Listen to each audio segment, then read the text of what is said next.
Hello class 8। Now अभी तक हम लोगों ने एशिया के प्लेटू ऑफ अरेबिया के बारे में पढ़ लिया था, that lie under the southern plateaus. ठीक है, सदर्न प्लेटूज के अंदर ये लाई करते हैं, the प्लेटू of Arabia and the प्लेटू of peninsular India. Now Arabia मैंने बता दिया था दैट इट लाइज बिटवीन, ये हमारे पर्शियन गल्फ के रेड सी से लेकर पर्शियन गल्फ तक एक्सटेंड करते हैं। अब यहाँ हम आ जाते हैं प्लेटू ऑफ पेनिनसुलर इंडिया। आप लोगों ने इतनी बार पढ़ा होगा, देखिए दिस इज़ पेनिनसुलर इंडिया, ये इंडिया है। ठीक है, this is India, this is also an Asia's map. ये इंडिया है और इंडिया का जो ये वाला पोर्शन है ये आपका पेनिनसुलर इंडिया कहलाता है, क्योंकि ये 3 साइड से पानी से घिरा हुआ है। And it lies in the southern part of India between the eastern and the western Ghats। ये कहाँ पर लाई करता है? ये हमारे ईस्टर्न घाट्स हैं और ये हमारे वेस्टर्न घाट्स है। As you can see in the atlas, देखिए इसमें ज़्यादा अच्छे से लिखा है। देखिए जो इसका सदर्न पोर्शन है ये सदर्न प्लेटूज में आते हैं, सदर्न एशिया के सदर्न एरिया में लाई करते हैं। और इसमें जो पेनिनसुलर प्लेटू है वो आपका यहाँ पर लाई करता है, कहाँ पर? वेस्टर्न घाट्स और ईस्टर्न घाट्स के बीच में, यानी कि जो डेक्कन प्लेटू है ये पूरा आपका पेनिनसुलर प्लेटू कहलाता है, प्लेटू of peninsular India. It is formed by the solidification of lava. जो वॉल्केनोज फॉर्म होते हैं, वॉल्केनोज निकलते हैं, उनमें वो जब ठंडे पड़ जाते हैं, जो वॉल्केनोज में से जो लावा निकलता है वो जो ठंडा हो जाता है उससे बने हुए ये प्लेटूज होते हैं। Hence it is also known as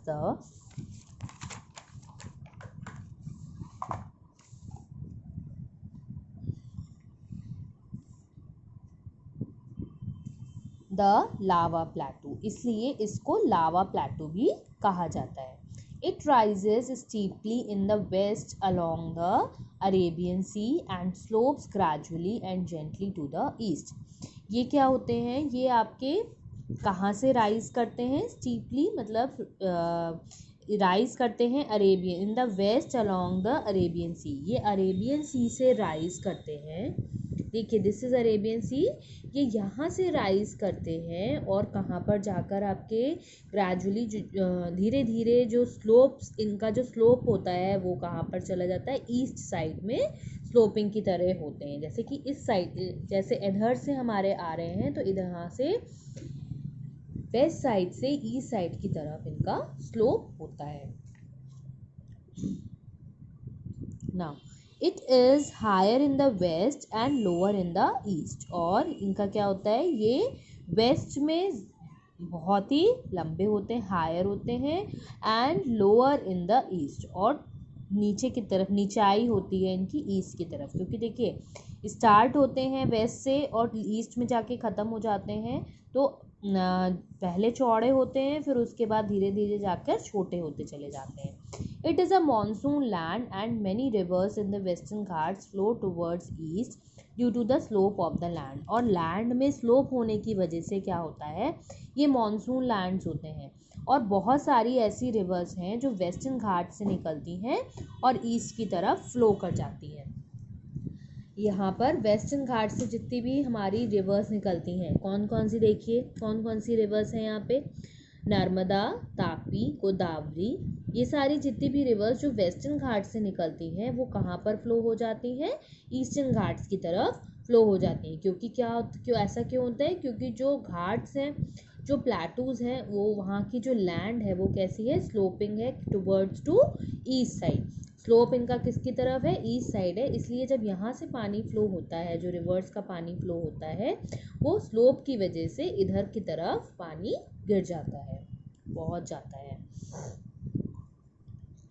It is highly dissected plateau as it is cut up by a large number of east flowing rivers।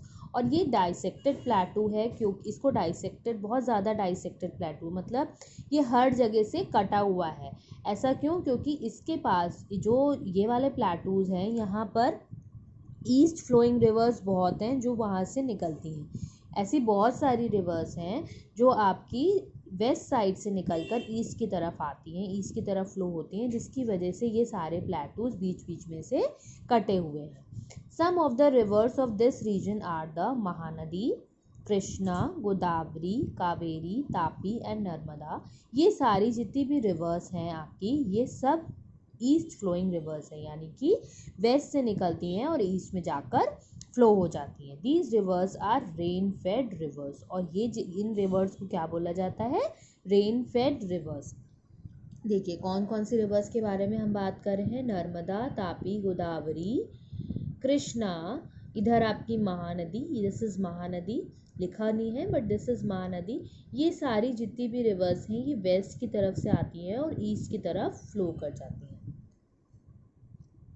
Now next is the plateaus of Shan, Yunnan. Shan and Yunnan. The Shan Plateau lies in the northern Myanmar. It slopes in southward and it is forested. ये जो आपकी शान plateaus हैं ये देखिए कहाँ पर हैं। You can see here tan शान, कोलन शान, ये जितने भी शान प्लेटूज हैं, नैन शान, ये सारे आपके किधर की साइड पे आते हैं? नॉर्दर्न म्यांमार पे, जो म्यांमार का नॉर्दर्न पार्ट है वहाँ पर ये लाई करते हैं। इट स्लोप्स इन साउथवर्ड, ये साउथवर्ड की तरफ स्लोप करते हैं, नीचे की तरफ। एंड इट इज़ फॉरेस्टेड, ये बहुत ज़्यादा फॉरेस्टेड, यहाँ आपको बहुत जंगल देखने को मिलेंगे। It is cut through by the Irrawaddy river, और ये किस रिवर से कटे हुए हैं? इरावदी रिवर से। The Yunnan plateau extends across southern China and northern Thailand. ये किधर की तरफ है आपके? यूनानन प्लेटू ये कहाँ तक एक्सटेंड करते हैं? टिल चाइना, चाइना के सदर्न पार्ट तक, एंड नॉर्दर्न थाईलैंड, थाईलैंड के नॉर्थ पार्ट पर, नॉर्दर्न एरिया में। The Mekong and the Salween rivers make deep valleys into the forested Yunnan plateau.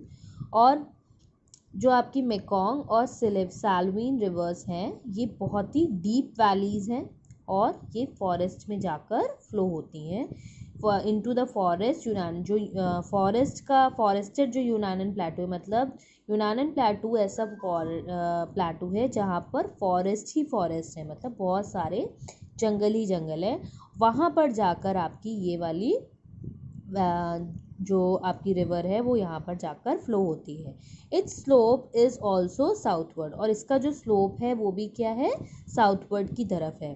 These are highly dissected plateaus, ये कैसे plateaus हैं? बहुत ही, ये भी कैसे प्लेटूज हैं? डिसेक्टेड, क्योंकि इससे भी बहुत सारी रिवर्स फ्लो होती हैं। अब इसके बाद आता है class next is the great river.